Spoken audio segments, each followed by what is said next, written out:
Welcome to the world of ParamDrum, the world's only fun drum sequencer.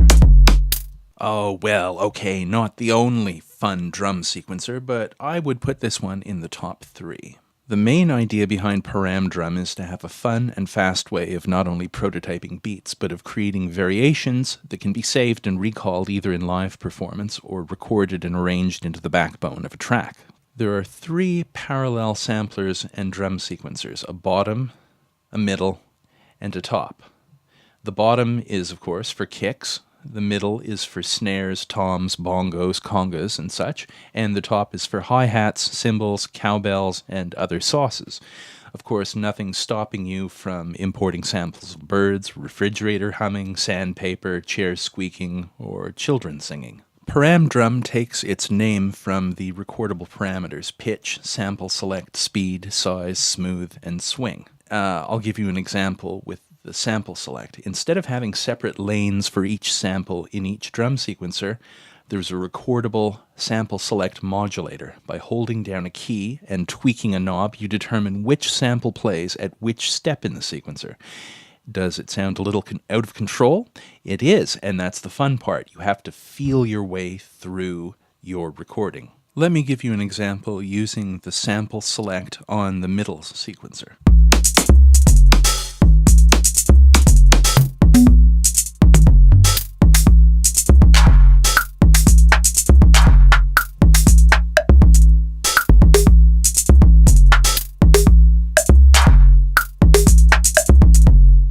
When the sequence plays back, your modulation sequence is also played back, and for each step in the sequencer, there's a different sample select modulation point, and you can see that playing back in the indicator here. This is similar to the idea of parameter locks in some other drum machines where the position of a particular parameter is locked to each step in a sequence. The same applies for other parameters such as speed and size, which affect the sound of the granular resynthesis. I'm going to switch to a snapshot that has some speed and size parameters modulated so you can hear what that sounds like.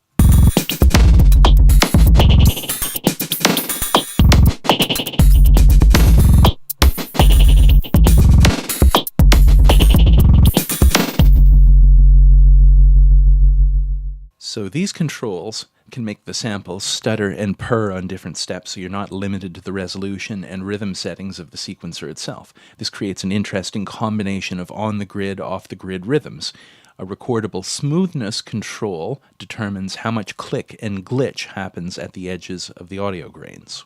There are 2 ways of creating the rhythm patterns. You can draw them in with a mouse, and you can enter them on a MIDI keyboard. The group of 3 black keys in different octaves for the 3 different sequencers does the functions of entering a note, removing a note, or a rolling erase. When using the MIDI keyboard, it takes some practice to enter the drums exactly where you want them, but go with the flow and you'll create some significant accidents. The automatable swing value per sequencer lets you finesse the feel. A sequence can start off straight and morph into a swing towards the end. I often start out by entering notes with the MIDI keyboard until I come up with something I like, then I tune things a little with the mouse. Now let's have a look at some of the sampler controls. Volume and pan are pretty obvious. Active mutes that sampler or unmutes it. Now we also have minimum and maximum controls. This determines in the sample map what range of samples will play when you modulate sample select. If we look in the sample map editor for the top sampler and sequencer, we can see that, for example, the ride morph samples start at sample number 89 and they go up to 102. So if you were to set minimum to 89 and maximum to 102, then you would only be playing and modulating between all the different ride morph samples in the sample map, and that helps you gain a little control over what you're doing. You can have a sample map that has 10 different kinds of sounds, and you can select 2 or 3 different kinds of sounds for a particular snapshot. You've probably noticed that for relatively short sequences, these sequences don't repeat themselves a lot, and there's 2 reasons for that.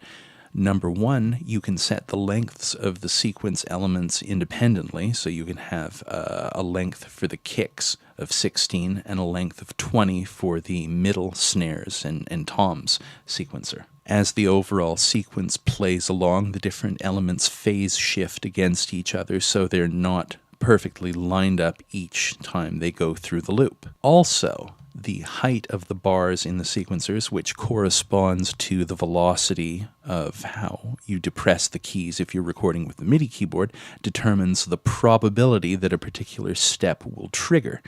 So even if you set all the different sequencers to the same length, you're not going to necessarily get the same sequence when you play through loop after loop after loop. If you want to have a 100% chance that something will trigger, just make sure that it's set to the maximum on that step. One of the changes I've made to the TR, or Transistor Rhythm, or Redhead edition of the ParamDrum is to add a stereo saturator to the output stage. You can find this on the B panel view. It's just a way of adding a little hot sauce to your samples and making sure that they really hit and punch. I've loaded the sample maps of the TR edition with vintage-ish samples, at least that's the way they started out, and here's how they ended up sounding.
ParamDrum is available for the very modest price of $12.50 at reactortips.blogspot.com, where you'll also find a lot of other interesting free downloads and tutorial material.